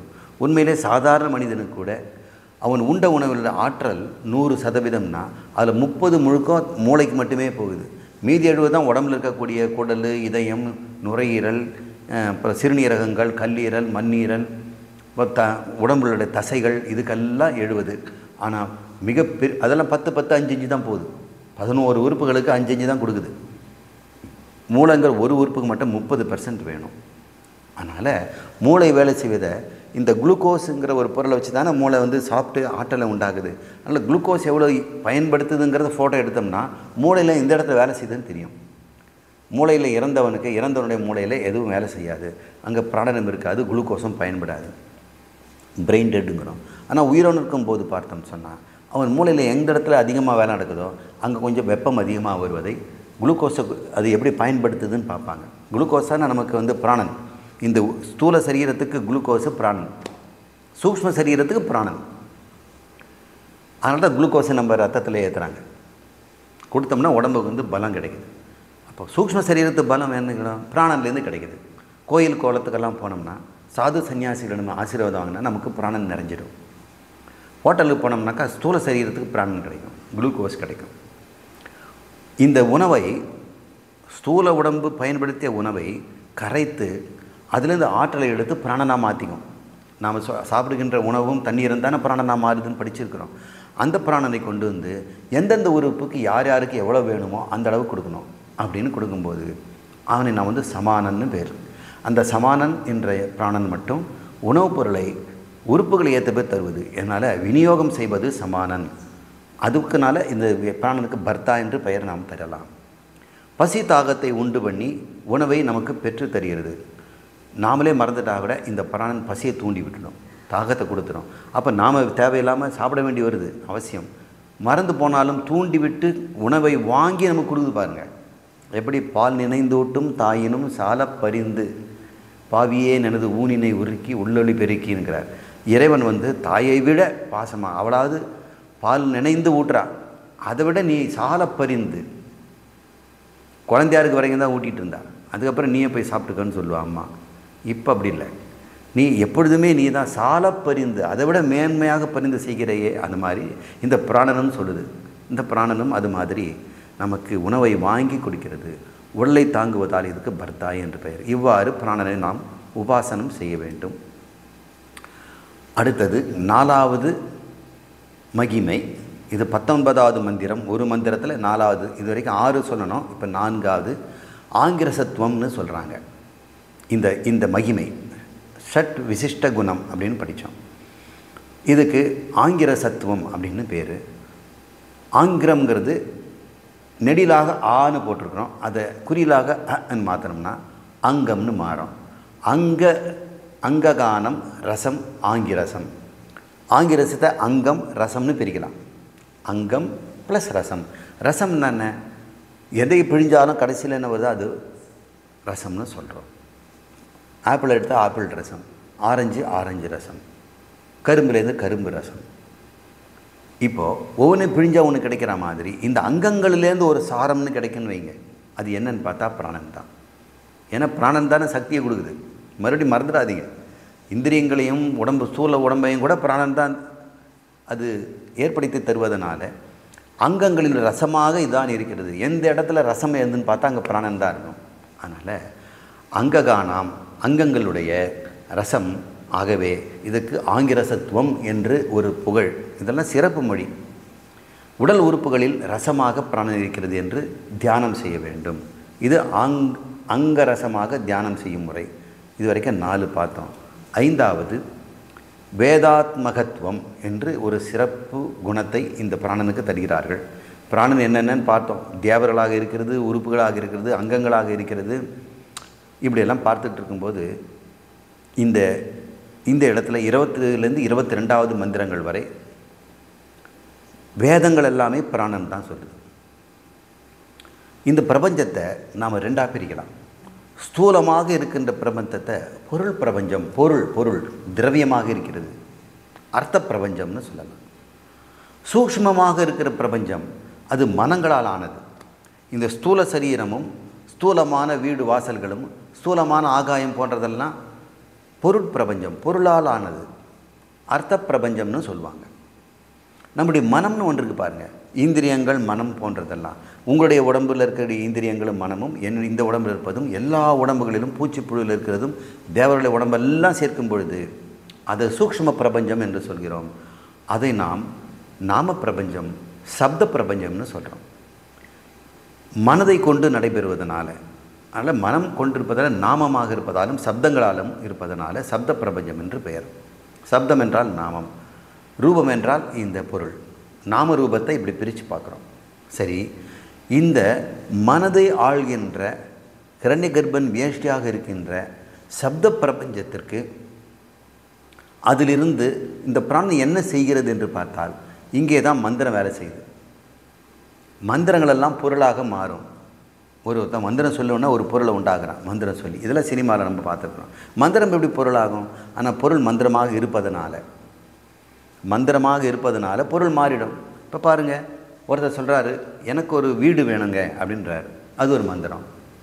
அப்போ வீடுன்ன உடனே வீடுங்கிறதுல பொருள் இருக்குது இல்லை, நீ வீடுன்னு தானே சொல்லியிருக்கிற, நீ காடுன்னு சொல்லலையே. எனக்கு ஒரு காடு வேணும்னாக்கா அவர் வேறு வாங்கி கொடுப்பார். வீடு வேணும்னா வீடு வாங்கி கொடுப்பார். வீடுன்னு சொன்ன உடனே அதில் சமையல் அறை, படுக்கை அறை, வரவேற்பு அறை, அப்புறம் கழிவறை, சயன அறை, இப்படியெல்லாம் இருக்கிறத பார்க்குறோம். அப்போ ஒரு சப்தம் சொன்னாலே அதுக்கு ஒரு பொருள் இருக்குது. அப்போ மந்திரம்னு ஒன்று சொன்னால் அது ஒரு பொருள் இருக்கிறது. நாமெல்லாம் மந்திரத்தை மனசில் வச்சுருக்கிறோம், பொருளை கடலில் போட்டு வாங்குகிறோம். மறந்துடாதரா லிஸ்ட்டு 6 இருக்குதுன்னு சொல்லுவான். மனசில் இருக்குமா? மனசில் இருக்க மந்திரத்தில் இருக்குது. ஆனால் கடையில் காசு கொடுத்து அந்த பொருளை வாங்கிட்டு வரணும். மந்திரம்தான் பொருளாகுது, ஆனால் ரெண்டும் வேறு வேறு. ஆனால் இந்த பகவானுக்கு மந்திரம்தான் பொருள். அங்கே ஆகாயம் இருக்கட்டும்னு மந்திரம் சொல்லுவார், ஆகாயம் வந்துடும். ஏன்னா சினிமாலாம் பார்த்துருப்பீங்க, இப்படி கை நீட்டினோடனே ஒரு வஜ்ராயுதம் வந்துடும், இந்த கையில் நீட்டினோடனே சூலாயுதம் வந்துடும், அப்புறம் சண்டை போட்டுக்குவாங்க. வெறுங்கையிலே எல்லாம் வருதை பார்க்குறோம். அப்படின்னா நினைத்த மாத்திரத்தில் உண்டாகிறதுனால அவங்களுக்கு மனதிலிருந்து தோன்றுவது. அப்படி தோன்றியது தான் வேதங்கள். ரிஷிகளுடைய மனதிலே அது தோன்றியது என்பதனால மந்திரங்கள் என்று சொல்கிறோம். அதில் யஜுர்வேதம், ருக்வேதபதி, சாமவேதபதி, யஜுர்வேதபதி ஆகியவில் யார் என்று சொன்னால் அவங்களாம் பிராணன் தான். அந்த பிராண வடிவங்கள் தான் ஒன்றாக திரண்டு இவனுடைய மனசுக்குள்ளே புகுந்து வேதங்களாக தோன்றின என்று பிராணனை 5வது விதமாக நாம் புகழ்ந்து சொல்கிறோம். பிராணனை பார்த்து இவ்வளோ மகிமைகள்லாம் இருக்கிறத பார்க்குறோம். 6வதாக கரையான், கொசு, யானை மட்டுமல்ல 3 உலகம் பிராணனே. உலகங்களும் பிராணன், வேதங்களும் பிராணன் என்று சொல்லுது. கடைசியாக 6வது ஊத்கீதத்துவம் என்ற ஒரு சிறப்பு பெயர் பிராணனுக்கு உண்டு. இது 23வது மந்திரம் சொல்லுகிறது. உத் என்றால் உந்தி தள்ளுவது, தாங்குவது என்று பொருள். அந்த பர்த்தா என்று சொல்வதும் தாங்குவது தான். உத் என்றால் முற்றி தள்ளுவது. அப்படி ஏதாவது உந்தி தன்று ஊக்கம் தரக்கூடியது எது என்றால் பிராணன் என்று சொல்கிறார்கள். ஓங்காரமாகிய நாமரூபங்கள் பிராணனே. பிராணனே அவற்றை வெளிப்படுத்துகிறது. உபாசனை செய்பவர் கிரமமுத்தி அடைகிறார். இப்போ ஓங்காரமானது நாமரூபங்கள் பிராணன் என்று சொல்லப்படுது. நாமரூபங்கள்னால் உங்களுக்கு தெரியும், நான் பல முறை அதை உங்களுக்கு சொல்லியிருக்கிறேன். எதை இந்த உலகத்தில் நீங்கள் எடுத்தாலும் ரூபங்கள் தான். அந்த ஒவ்வொரு ரூபத்துக்கும் உங்கள் மனசில் ஒரு பெயர் வச்சுருக்கீங்க. அப்போ இந்த ஜகத் என்று சொன்னாலே நாமரூபங்கள் தான். நாமரூபங்கள் உங்கள்கிட்ட இருந்ததுன்னா ஜகத்தை உண்டாக்கிடலாம். இப்போ உங்கள்கிட்ட ஒரு நாமரூபத்தை சொல்கிறேன், ஜிலேபி அப்படின்னு சொல்கிறேன், நாமத்தை சொன்னேன், உங்களுக்கு ரூபம் வந்துடுச்சா? சரி, இப்போ ஜிலேபின்னு நாமரூபம் சொன்ன உடனே உங்களுக்கு ஜிலேபி செய்கிறது என்ன கஷ்டம்? ஜிலேபிக்குள்ளே எத்தனை நாமரூபம்னு பார்க்கணும். அது உளுந்து மாவு, அது எப்படி சர்க்கரை போடணும், ஜீரா செய்யணும், இதெல்லாம் அடங்கிடுது இல்லையா? அப்போ ஜிலேபிங்கிற நாமரூபத்தில் அது உள்ளே இருக்கிற நாமரூபம்லாம் உள்ளே ஒட்டிக்கிட்டு இருக்குது. அப்போ ஜிலேபி பிச்சு செல்லும்போது எப்படிமா செய்தீங்கன்னு கேட்கும்போது இன்னொரு 5 நாமரூபத்தை சொல்லுவாங்க. அப்புறம் அவன் வாயில் போட்டு முடிஞ்சோன்னே எப்படா இருக்குதுன்னா அவன் ஒரு நாமரூபத்தை சொல்லுவான். ரொம்ப ஸ்வீட்டாக இருந்ததுமா, தித்திப்பாக இருந்ததுன்னு சொல்லுவான். எந்த சொன்னாலும் நாமரூபம் தானே. இந்த சட்டை எடுத்துட்டோம்னா இது என்ன சட்டைன்னா இந்த சட்டைக்கு ஒரு பேர் கொடுப்பாங்க, அது ஒரு நாமரூபம். நாமரூபம் என்று இந்த பிரபஞ்சம் முழுக்க எது எடுத்தாலும் நாமரூபம் தான். உனக்குள்ள மனசுக்குள்ளே பயம் வந்தாலும் பயமும் நாமரூபம் தான். பயம்ங்கிறது ஒரு நாமம், அது வெளிப்படுகின்றது முகம் பேரஞ்சு போயிருக்கும்போது ஒரு ரூபம். கோபம் என்பது ஒரு நாமம், அதுக்குண்டான செயலெல்லாம் ரூபம். பிரபஞ்சத்தை நாம ரூபத்தில் அழைக்கலாம். இந்த ரூபத்தெல்லாம் பொருட்பிரபஞ்சம் என்றும் அர்த்த பிரபஞ்சம் என்றும், நாமத்தை எல்லாம் சப்த பிரபஞ்சம் என்றும் சொல்வார்கள். இது நாம ரூபம், சப்த அர்த்தம் அப்படின்னு சொல்கிறோம். சொல்லும் பொருளும் ரொம்ப சுலபமாக இந்த ஜெகத்தை நம்ம இப்படி பிரிச்சுக்கிறோம். அப்போது இந்த பிராணன் என்ன பண்ணுறோம், பொருளெல்லாம் நாமம்னு சொன்னேன். நீ போய் கடையில் போய் என்னென்ன வாங்கணும், பச்சை மிளகாலேருந்து தேங்காய் வரைக்கும் ஒரு 7 லிஸ்ட்டு கொடுத்தோம்னா பொருள் அங்கே இருக்குது. ஆனால் உங்ககிட்ட இங்கே லிஸ்ட்டு எங்கே இருக்குது, நாமமாக இருக்குது. நாமம் அங்கே ரூபம். சரி, ஒருவேளை இந்த பொருளெல்லாம் படைக்கிறதுக்கு முன்னாடி என்ன இருக்கணும், நாமம் தானே இருக்கணும். ரூபம் வந்த பிறகு நாமம் வருமா? இல்லை. நாமம் வந்த பிறகு அதுக்குண்டான ரூபங்கள் வருகின்றன. எனக்கு இது வேணும் அப்படின்னு அவன் நாமத்தில் சொல்கிறான். உடனடியாக நம்முடைய செய்து கொடுக்குறோம். நம்ம போய் கேட்குறோம், எனக்கு இந்த மாதிரி ஒரு பொம்மை வேணும் சார்னா நாமத்தை சொல்லுங்கிறோம், அவன் ரூபத்தை கொடுக்குறான். எனக்கு இந்த மாதிரி ஒரு டிஷர்ட் வேணும் சார், இந்த மாதிரி எனக்கு சுடிதார் வேணும் அப்படின்னு சொன்னோம்னா நாமத்தை சொல்கிறோம், அவன் ரூபத்தை செய்து தரான். இந்த பிரபஞ்சத்தை சிருஷ்டி பண்ணுறாருன்னா இப்படிப்பட்ட ரூபங்கள் மிக்க இந்த சிருஷ்டி முதல்ல பகவான்கிட்ட எப்படி இருந்திருக்கணும், நாமங்களாக தான் இருக்கணும். நாமங்கள் எங்கே இருக்கும், பேரெல்லாம் ஞாபக சக்தியில் தான் இருக்கும். அவர் ஞாபகத்தில் வச்சிருக்கிறார். எத்தனை ஜீவராசிகள் பிறந்தார்கள், போன கல்பத்தில் என்னென்னலாம் அவங்க செய்தார்கள், எப்படி வாழ்ந்தார்கள், அவங்க பாவ புண்ணியம் என்ன, அத்தனையும் அடுத்த கல்பத்தில் யாருக்கும் தப்பு இல்லாமல் கொடுக்கணுன்னா அவருக்கு எப்பேற்பட்ட ஞாபக சக்தி இருக்கணும், அதில் எத்தனை ஞாபகங்கள் இருக்கும். அதுக்கு பேர் தான் சர்வஜ்ஞம் என்று சொல்கிறோம். அனைத்தையும் அறிந்து வைத்திருத்தல். அந்த நாமரூபங்கள் எல்லாம் ஓம் என்ற சப்தத்தில் அடங்கிடும். அப்போது நம்ம பையனை கூப்பிட்டு 7 பொருளை வாங்கிட்டு வான்னு கடைக்கு சொல்கிறோம். அவன் 7ஐயும் மனப்பாடம் பண்ணிக்கிட்டே போவான். தக்காளி, பச்சை மிளகா அப்படின்னு நான் அப்படி செய்திருக்கிறேன். அம்மா அனுப்புவாங்க, வரிசை சொல்ல ஒன்றே ஒன்று மறந்துடும். வீட்டுக்கு ஓடி வந்து கேட்பேன், பொட்டுக்கடலைடா அப்படின்னு சொல்லுவாங்க. அவங்களுக்கு ஞாபகம் இருக்குது, எனக்கு இல்லை. மறுபடியும் எல்லாத்தையும் போகும்போது ஒன்று மறந்துடும். பொட்டுக்கடலை முன்னாடிக்கும், அப்புறம் பச்சை மிளகா மறந்துடும். ஏது மறக்குது, என்ன சட்னி செய்யணுங்கிறது அம்மாவுக்கு தெரிஞ்சதுனால அது வேண்டிய பொருளெல்லாம் சொல்லிட்டாங்க. எனக்கு அது தெரியாது. பொருள் மட்டும்தான் ஞாபகம் இருக்குது, எதற்காகன்னு தெரியவே இல்லை. இப்போது இந்த நாம ரூபங்களெல்லாம் ஜகத்துன்னு சொன்னால் பகவான் சிருஷ்டி செய்வதும் நாமங்களாக உள்ளே வச்சுருந்தார். நம்மளையும் அவர் நாமமாக தான் வச்சுருந்தார். ராமகிருஷ்ணன், மகேந்திரன், செல்வகுமார் அப்படின்னு ஒவ்வொரு ஜீவனும் செத்து போன பிறகு எல்லாம் அவர்கிட்ட தானே இருக்கிறாங்க. அவர் மறுபடியும் சிருஷ்டி பண்ணணுமே. அப்போ எல்லா நாமத்தையும் அவர் தானே வச்சுருக்கிறார். இந்த நாமங்கள் எல்லாம் ஆ ஊ இம்ங்கிற சப்தத்தில் அடங்கிடும். அப்போ கடவுள்கிட்ட எல்லாம் எப்படி சார் ஞாபகம் வச்சுருக்கீங்க, ஓம்னு வச்சுக்கிட்டு இருக்காங்க. இப்போ நம்மளுடைய பையன்களும் பள்ளிக்கூடத்தில் படிக்கும் பொழுது நைட்ரஜன் ஃபிக்சேஷன் அப்படின்னு ஒரு ப்ராசஸ் பயோகெமிஸ்ட்ரியில் சொல்லித்தரோம். குழந்தைங்களா, இது நைட்ரஜன் காற்றுல இருக்கக்கூடியதை இந்த பாக்டீரியா வேர்க்கடலை வேர்க்குள்ளே பதிச்சு வச்சு நமக்கு நைட்ரஜனை கொடுக்குது, தழை சத்து உண்டாகுது. மற்றதுக்கெல்லாம் தழை சத்து போடணும், யூரியா. ஆனால் இந்த கடலை போன்ற பொருளுக்கெல்லாம் போட வேண்டியதில்லை, இயல்பாகவே காட்டிலேருந்து இது எடுத்துக்குது. அதுக்கு அந்த பாக்டீரியாவுக்கும் 27 ஜீன்கள் இருக்குதுன்னு சொல்கிறோம். எத்தனை ஜீன், அது ஒன்றுத்துக்கும் ஒரு பேரை சொல்கிறாரு. 27 கரெக்டாக மறக்காமல் எக்ஸாமில் எழுதணுண்டா அப்படின்னு சொல்கிறோம். வரிசையும் ஞாபகம் இல்லை, 27 ஞாபகம் இல்லைன்னா அவங்கள என்ன சொல்லித்தரோம், சுருக்கமாக அதை புரிஞ்சிக்கிறதுக்கு ஒரு பேரை சொல்வேன். அத்தை சென்று மாமன் வீட்டில் மாங்காய் வாங்கி வந்தாள் அப்படின்னு சொல்லணும் வைங்க. அதில் ஆ இத்தை இதில் ஞாபகம் வச்சுக்குவாங்க. இப்போது வானத்தில் இருக்கக்கூடிய வானவில்லை 7 நிறங்கள் சொல்கிறோம். அதில் என்னென்ன இருக்குது, violet, indigo, blue, green, orange, red, yellow, red, இத்தனை இருக்குதே. எப்படி ஞாபகம் வச்சுக்கோங்க 7ன்னா, விப்கியார் அப்படின்னு ஞாபகம் வச்சுக்க. VIBGYOR. V for violet, B for blue, I for indigo, B for blue, G for green, Y for yellow, O for orange, R for red. விப்கியார் 7 நிறங்களில் அடைக்கிட்டோம். இது மாதிரி இறைவன் ஒரு ஷார்ட்கட் வச்சிருக்கிறார். எல்லா நாமரங்களையும் ஓமில் வச்சுக்கிட்டார்.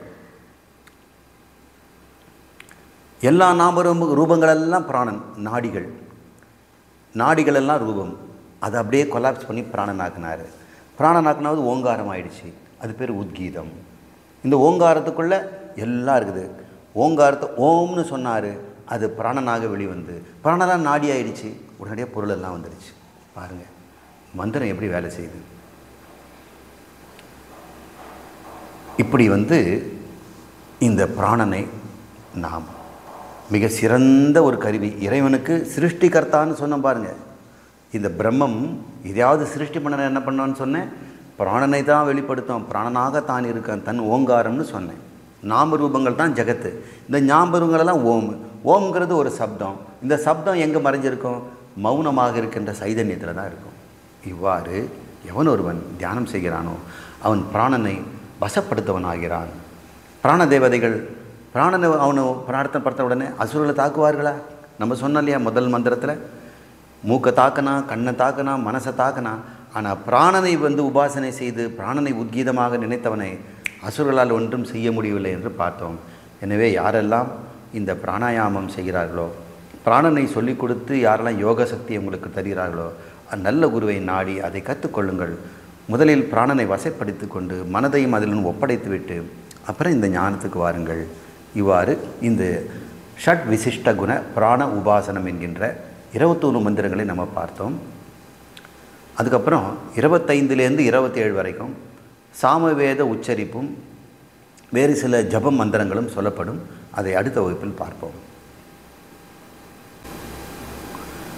இனி நாம் உத்கீத பிராமணத்தில் மந்திரங்கள் 25லேருந்து 27 வரைக்கும், 25, 26, 27 3 மந்திரங்களில் சாமவேதத்தை உபாசனம் செய்கின்ற முறை சொல்லப்படுகிறது. இங்கே சாமவேத உச்சரிப்பின் மீது நாம் உபாசனம் செய்கிறோம். சாமவேதமே இசையுடன் பாட உகந்தது என்று நம்ம கேட்டிருக்கிறோம். அது பாடியும் நம்ம பார்த்துருக்குறோம். நிறைய இடத்துல சாமவேதிகள் பாடும்பொழுது ரொம்ப அந்த மந்திரங்களே ரொம்ப கேட்பதற்கு இனிமையாக இருக்கும். கோயிலில் கூட இந்த புரோகிதர்கள் ஒரு எந்திரத்தனமாக மந்திரங்களை சொல்லாமல் நல்ல ஏற்ற இறக்கத்தோடு மந்திரத்துடைய சுத்தமான உச்சரிப்போடு அவர்கள் சொல்ல வேண்டும். அதுக்கு யாருக்கு நல்ல குரல் வளம் இருக்குதோ அவருக்கு சுஸ்வரம் அப்படின்னு சொல்வார்கள். நல்ல உச்சரிப்பு இருக்கணும். ழா என்ற சொல்ல ழான்னு சொன்னோம். லா, ழா, ந, நா போன்ற சொற்கள் எல்லாம் கரெக்டாக உச்சரிப்பு இருந்ததுன்னா அது சுவர்ணம், சுவர்ணம், சுஸ்வரம். இந்த ரெண்டும் நல்லா இருக்கணுன்றதுக்காக இந்த மந்திரங்களெல்லாம் பிரார்த்தனைக்கு பயன்படுத்தப்படுகிறது. இதை செய்தோம்னா அந்த புரோகிதருக்கு அந்த பாடல் கிடைக்கும். நானும் கோயம்புத்தூரில் சில கோயில்களுக்கு செல்வேன். இப்போது பேரூரில் இருக்கக்கூடிய பட்டீஸ்வரர் கோயிலுக்கு போகும்பொழுது பின்னாடி முருகர் கோயிலுக்கு போவோம். அங்கே முருகர் கோயில் இருக்கிறவர் எப்பொழுதுமே தமிழில் தேவாரமும் பாடுவார். அருணகிரிநாதருடைய பாடல்களில் இருக்கக்கூடிய முருகரை பற்றியும் பாடும்பொழுது அவருடைய குரல் அந்த கர்ப்பத்தில் அந்த மூடிய அந்த அடைபட்ட ஒரு இடத்துக்குள்ளே எதிரொலி செய்து கம்பீரமாக இருந்ததை பார்க்கலாம். களை கட்டுதுன்னு சொல்லுவாங்க, மேளம் கட்டுதுன்னு சொல்லுவாங்க கச்சேரியிலலாம். அந்த மாதிரி அந்த குரல் அங்கே இருந்து கேட்கும் பொழுது பக்தியில் மக்கள் ஊறி விடுவார்கள். தன்னை மறந்து அதை பக்தியில் இறந்துடுவாங்க. அதனால் இறங்கிடுவாங்க. புரோகிதர்கள் இனிய குரலில் பாடணும் அப்படிங்கிறது மந்திரத்தினுடைய வேதமே அப்படி ஒரு விதியை வச்சுருக்கு. அதனால் இந்த மந்திரங்களை உச்சரிப்புக்கு பயன்படுத்தக்கூடியது என்று சொல்கிறாங்க. இந்த உச்சரிப்பு மட்டும் இல்லாமல் பிரதிஷ்டா என்று சொல்கிறோம். சப்தம் என்பது நம்முடைய உதடுகளிலிருந்தும் வரும், மேலெண்ணத்திலிருந்து வரும், பற்களில் மோதி வரும், குரலிலிருந்து வரும், மூக்கிலிருந்தும் சப்தம் வரும், மார்பிலிருந்தும் சப்தம் வரும், அடிவயிலிருந்தும் சப்தம் வரும். இந்த இடங்களெல்லாம் பிரதிஷ்டான்னு பேர். ஸ்தானம். அடிவயிற்றிலிருந்து சில சப்தங்கள் வரும். கிரகம் அப்படின்னு சொல்லும்போது கிரு அப்படிங்கிற வார்த்தை அடிவயிலிருந்து வெளிவருது பார்க்குறோம். மூக்கால் வருவதும் இருக்கலாம். இவ்வாறு உதடு, மூக்கு, மேலெண்ணம், மார்பு, அடிவயிறு ஆகியவற்றுக்கு பிரதிஷ்டா என்று பெயர். இந்த இடத்திலும் அவர்களுக்கு சப்தம் சரியாக தோன்றும் என்று இந்த மந்திரத்தை உச்சரிப்பவர்களுக்கு கிடைக்கிறது. இவ்வாறு சாமவேதத்தை நாம் உபாசிக்கணும்னு 25லிருந்து 27 மந்திரங்கள் உத்கீத பிராமணத்தில் சொல்லப்பட்டிருக்கிறது. மேலும் உத்கீத பிராமணத்தில் 28வது மந்திரம், இது ஜபத்திற்கான மந்திரம். ஜபம் செய்வதற்கு இது நல்லது. தொடர்ந்து ஒரே மந்திரத்தையே திரும்ப திரும்ப சொல்வது பேர் ஜபம் என்று பெயர். இதுக்கு இந்த மந்திரத்துக்கு அப்யாரோக மந்திரம். ஜோதிஷ்டோம யாகம் என்னும் ஒரு யாகம் இருக்கிறது. அது சொர்க்கம் செல்பவர்களுக்கு அந்த ஜோதிஷ்டோம யாகத்தை செய்வார்கள். அதில் ஒரு அங்கம், ஒரு சடங்குன்னு சொன்னால் அதில் குட்டி குட்டியாக நிறைய இருக்கும். இது முடிச்சுட்டு அது முடிச்சுட்டு அது, இது ரெண்டுத்தையும் எப்படி செய்யணும், பக்கம் பக்கமாக இதில் இது செய்துட்டு இதை கொண்டு வரணும் அப்படின்னு சொல்லக்கூடியதெல்லாம் இந்த யஜ்ஞத்தில் அங்கங்கள். சில துணை காரியங்கள்லாம் இருக்கும்.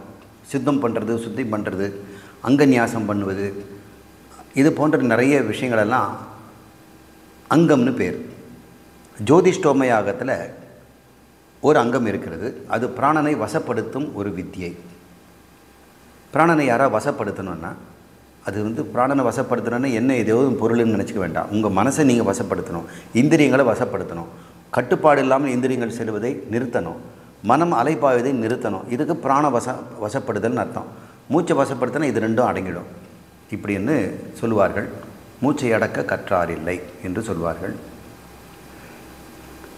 இந்த மந்திரங்கள் 12 மந்திரங்கள் இதில் சொல்லப்படுகிறது. இந்த ஜபத்திற்கு கொடுக்கப்பட்டது.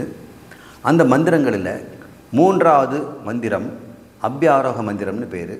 இதை யஜ்ஞம் செய்கின்ற, ஜோதிஷ்டோம யஜ்ஞம் செய்கின்ற எஜமானன் மட்டும் செய்தால் போதும். மற்றவற்றை புரோகிதர் எடுத்து சொல்வார். அந்த மந்திரம் என்ன என்று பார்ப்போம். ஜோதிஷ்டோம யாகத்தில் ஒரு அங்கம். அதில் எஜமானன் சொல்லக்கூடியது ஜபம் செய்ய வேண்டும். யஜ்ஞம் நடக்கும், அவனு ஜபமும் செய்யணும். அந்த மந்திரம் அசதோமா சத்கமய தமசோமா ஜோதிர் கமய மிருத்யோர் மா அமிர்தம் கமய. இதனுடைய நேரடி அர்த்தம், இதுக்கு உபனிஷத் தரும் அர்த்தம், வேதாந்த முறைப்படி சம்பிரதாயம் என்ன தரும் அர்த்தம், 3ஐயும் நம்ம பார்க்குறோம். ஏன் உபனிஷத் தரும் அர்த்தம்னு நீங்கள் சொல்கிறீங்கன்னா, இந்த 12 மந்திரங்களிலேயே இந்த மந்திரத்திற்குள்ள விளக்கத்தையும் அது சொல்லுது. அது புரோகிதர் சொல்லுவார். இவர் மந்திரத்தை மட்டும் இவர் சொல்வார், இந்த விளக்கத்தை புரோகிதர் சொல்வார். இவ்வாறு இந்த ஜோதிஷ்டோமா யஜ்ஞத்தில் ஒரு பகுதி, இது மட்டும் இல்லை, அது பெரிய யஜ்ஞம், அதில் ஒரு பகுதி. நேரடி அர்த்தம் என்னென்றால், அசத்திலிருந்து எண்ணெய் சத்திற்கு கொண்டு செல். அசத்தோ மான எண்ணெய், மான எண்ணெய். அசத்தோ என்றால் அசத் என்று சொல்லக்கூடிய பொய்மையிலிருந்து வாய்மைக்கு கொண்டு செல். சத்தியகமய, கமயம் அப்படின்றால் அழைத்து செல், இட்டு செல், சத்திற்கு இட்டு செல். தமசோ மா ஜோதிர்கமய, இருளிலிருந்து என்னை ஒளிக்கு கொண்டு செல். மிருத்யோர் மா அமிர்தம் கமய, மரணத்திலிருந்து என்னை அமிர்தத்திற்கு இட்டு செல் என்று இவ்வாறு சொல்கிறது. இது நேரடி அர்த்தம். உபனிஷத் தரும் அர்த்தமும் இதோடு ஒட்டி செல்கிறது. சம்பிரதாய அர்த்தம் இருக்கிறது. அதை நாம் என்ன பார்ப்போம். இந்த உபனிஷத் அசத்து, தமசு, மிருத்யு என்று 3 சொல்லுது இல்லையா. அசத்திலிருந்து சத்து, தமசிலிருந்து ஜோதி, மிருத்யிலிருந்து அமிர்தம். அசத்து, தமசு, மிருத்யோன்னு 3 சொல்லுது. இந்த 3க்குமே ஒரே பொருள் தான். உபனிஷத் தருவது அது மிருத்யு என்று சொல்கிறார். மிருத்யு என்பது என்ன என்றால் துக்கம், மரணம். மரணம் தான் இருக்கிறதுலே பெரிய துக்கம். இவ்வாறு இந்த உபனிஷத் தரும் அர்த்தத்தை மிருத்யுன்னு புரிஞ்சுக்கிட்டோம். என்னை மரணமில்லா பெருவிளைக்கு கொண்டு போ. சங்கரர் தரும் பாஷ்யம் இது நம்முடைய மரபுப்படி சொல்லிக் கொடுக்கிறது. அசத் என்றால் அதர்மம், அதர்மம் என்றால் அசாஸ்திரியம். முதல்ல சொன்ன இல்லையா, சாஸ்திரியம் அப்படின்னு சொன்னேன், அசாஸ்திரியம் என்று சொன்னோம். சாஸ்திரத்துக்கு புறம்பான செயல்கள் அது அசாஸ்திரியம். அசத் என்பதுக்கு அதர்மம், அதர்மம் என்பது அசாஸ்திரியம், அது அசுரர்கள் செய்கின்ற செயல்கள், அதுதான் மிருத்யு. ஏனென்றால் அது துக்கத்தை கொடுக்கிறது என்று இவ்வாறு அவர் பொருள் தரார். அசத் என்றால் என்ன சொல்கிறார், துக்கம்ங்கிறார். ஏன் துக்கம் வருது, அசாஸ்திரியமான செயல்களை செய்கிறதுனால. அப்படின்னா என்ன, அதர்மத்தில் இன்பம் அனுபவிக்க பார்ப்பது, அதர்மத்தில் பொருளை ஈட்டுவது, அதர்மத்தில் புகழை ஈட்டுவது, அதர்மத்தில் பொருளை சேர்ப்பது, இவ்வாறு செய்வதெல்லாம் அசாஸ்திரியம். அடுத்தது தமஸ் என்றால் என்ன, இங்கே அசத்துக்கு சொல்லிட்டார் அதர்மம்னு, சத்துக்கு தர்மம்ங்கிறார். தமஸ் என்பதை எப்படி புரிஞ்சுக்கணும், தவறான அறிவுன்னு சொல்கிறார். தவறான அறிவுனா உன்னை பற்றிய தவறான அறிவு. இல்லை சார், நான் என்னை பற்றி கரெக்டாக தான் தெரியும் சார், நான் எம்ஃபில் டிகிரி, நான் இது படிச்சிருக்கேன், இந்த வேலை செய்கிறேன், அதெல்லாம் நான் தவறுன்னு சொல்லலை. நீ யார் என்பதை கேட்கும் பொழுது நீ உன்னுடைய தொழிலை சொல்கிற, உடம்பை சொல்கிற. உண்மையிலே நீ பிரம்மம், கடவுள். ஆனால் தவறான அறிவிலால் நான் பல கோடி ஜனங்களில் நான் ஒரு மனிதன் என்று நீ நினைத்து கொண்டிருக்கிறாய். நான் மனிதன் தானே சார், அதைத்தான் சொல்கிறேன். நீ மனிதன் நினச்சிட்டு இருக்கிறல்ல, அதுதான் தவறான அறிவு. அப்புறம் உண்மையான அறிவு என்ன சார்? நீ கடவுள். அப்படியா? அது எனக்கு தெரியாதே. அதுதான், அது தெரியாதது தான் தமஸ். அதிலிருந்து என்னை ஜோதிக்கு கொண்டு போ. இந்த அகஞ்சோதி, அந்தர் ஜோதி என்று சொல்லக்கூடிய, இது ஜோதி பிராமணம் நம்ம படிப்போம், அதில் நம்ம அதை புரிந்து கொள்ளப் போகிறோம்.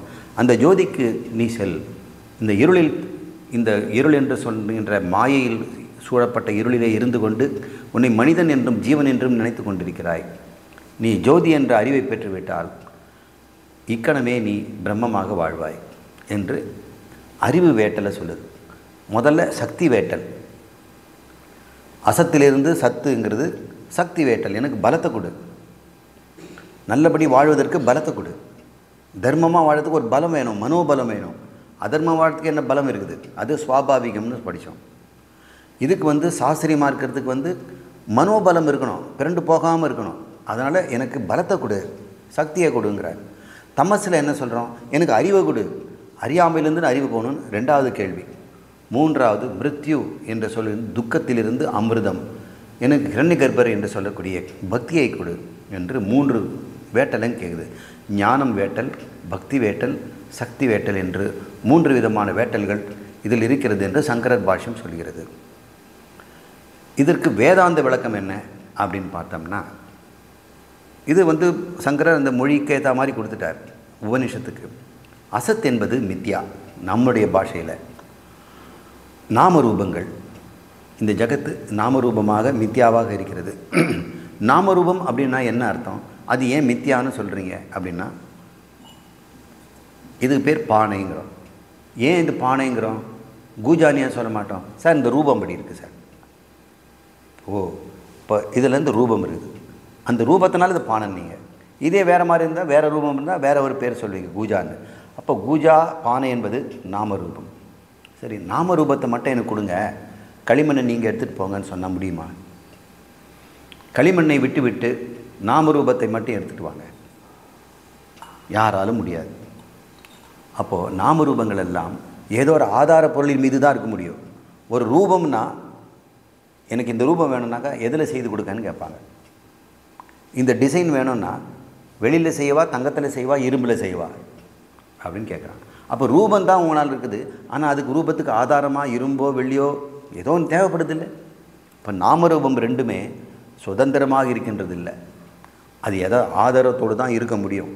அதனால் அது நாமரூபம் மித்யா, சார்புடையது. அந்த மித்யாவில் இருக்கின்ற என்னுடைய உடல், மனம், இந்திரியங்களிலிருந்து என்னை மீட்டு அதன் ஆதார பொருளாகிய சத்து, இந்த பானைக்கு சத்து மண், மண்ணுங்கிற சத்து இல்லைன்னா இவர் எங்கே இருப்பார்? அது மாதிரி என் மனோபுத்தி இயந்திரங்கள், இந்த உடம்புக்கெல்லாம் சத்து, இது மித்யா, நாமரூபம். இதற்கு சத்தாக இருப்பது பிரம்மம். எனக்கு அசத்திலிருந்து, மித்யாவிலிருந்து சத்தியத்துக்கிட்ட செல் அப்படிங்கிற அர்த்தத்தில் நம்ம இதை புரிந்து கொள்ள வேண்டும். தமசோமா ஜோதிர்கமய என்பதுக்கு அர்த்தம், என்னை அகங்காரத்திலிருந்து பிரம்மாத்மாவிற்கு கொண்டு செல். நான் என்கின்ற சொல்லிலே நான் இதுவரை உடல், மனம், பொருள் இதோடு சம்பந்தப்பட்டவனாக நினைத்து கொண்டிருக்கவரை நான் ஒரு ஜீவன். இது பேர் அகங்காரம்னு பேர். இந்த அகங்காரம் என்கின்ற நிலையில் இருப்பது இருள் என்று சொல்கிறார். உண்மையிலே நீ யாருன்னா பிரம்மம். நான் என்பதில் 2 இருக்கிறது, அகமும் இருக்கிறது, அகங்காரம் இருக்கிறது. அகம் என்று சொல்வது பிரம்மம், அகங்காரம் என்பது அதன் மூலம் பயன்படுத்தி வாழ்கின்ற விவகாரம். ஸோ விவகாரங்களெல்லாம் அகங்காரம் பார்த்துக்குது. விவகாரமே இல்லாமல் சைதன்யம் மாத்திரமாக பிரம்மம் இருக்கிறது. இப்போ பிரம்மம் வேறு, இது வேறு பிரித்து கொடுங்களேன். கத்தியும் உரையும் மாதிரி, பேனாவும் மூடிய மாதிரி, அது முடியாது. பிரம்மம் தான் அகங்காரமாக இருக்கிறது. நீ என்ன செய்யணும்? அகங்காரத்திலிருந்து பிரம்மத்திற்கு செல்ல வேண்டும். என்ன செல்ல? ரொம்ப தூரமாக இல்லை, உன் மனதை மாற்றிக்க வேண்டிதான். அதுதான் தமசோமா ஜோதிர்கமய. இது தெரிந்து கொள்ளாதனால அகங்காரமாக இருந்தாய். தெரிந்து கொண்டன உடனே என்னாச்சு? நீ பிரம்மமாக இருக்கிறாய். ஏதாவது செய்தியா? ஒன்றும் செய்யலை. தமசோமா ஜோதிர்கமய என்று இந்த பொருள். மிருத்யோமா அமிர்தம் கமய. எனக்கு சம்சாரம் என்பது மரணம். ஏனால் இந்த சம்சாரத்தில் இருக்கும் பொழுது எப்படியோ தப்பிக்கிறதுக்கு என்னென்னவோ செய்தேன். அது அத்தனையும் பாவ புண்ணியமாகி மறுபடியும் இன்னொரு உடம்பு கொடுத்து இன்னொரு சம்சாரத்தில் போடுது. இந்த சம்சாரத்துலேருந்து இன்னொரு சம்சாரத்துக்கு போனோம்னா அங்கேருந்து தப்பிக்கிறதுக்கு வழின்னா இன்னொரு சம்சாரம் தான் வழி. அப்போ சம்சாரத்துலேருந்து தப்பிக்கிறதுக்கு என்ன வழினா இன்னொரு சம்சாரம். அந்த சம்சாரத்துலேருந்து சொர்க்கலோகத்தில் ஒரு சம்சாரம், அங்கே இருந்தால் இன்னொரு சத்தியலோக சம்சாரம். அப்புறம் இப்படி சம்சார வாழ்க்கை இது மரணம். இந்த உடம்பை விட்டுட்டு இன்னொரு உடம்பு, இந்த உடம்பை விட்டு இன்னொரு சம்சாரத்திலேருந்து ஓய்வே இல்லையா? இதுதான் சம்சாரத்துக்கு பேர் மிருத்யு. மரணம் இல்லாமல் இனிமேல் பிறக்கவே வேண்டியில்லாமல் இருக்கின்ற நிலைக்கு அமிர்தம். மிருத் என்றால் மரணம், அமிர்த் என்றால் மரணமற்ற பெருவாழ்வு. சம்சாரத்திலிருந்து மோட்சத்திற்கு இட்டுச்சல் என்று இந்த அழகான இந்த ஜப மந்திரம், இதுதான் யஜமானன் சொல்லணும். நீங்களும் கூட குழந்தைங்களுக்கு சொல்லிக் கொடுங்க.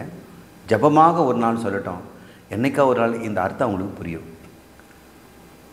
தமசோமா ஜோதிர்கமய மிருத்யோர்மா அமிர்தகமய. சத்திலிருந்து அசத்திற்கு இட்டுச்சல், இருளிலிருந்து ஒளிக்கு இட்டுச்சல், மரணத்திலிருந்து மரணமில்லா பெருவாழ்வுக்கு என்னை இட்டுச்சல் என்று இவ்வாறு கர்மயோகிக்கும் இந்த மந்திரம் பொருந்தும், ஞானயோகிக்கும் இந்த மந்திரம் பொருந்தும்.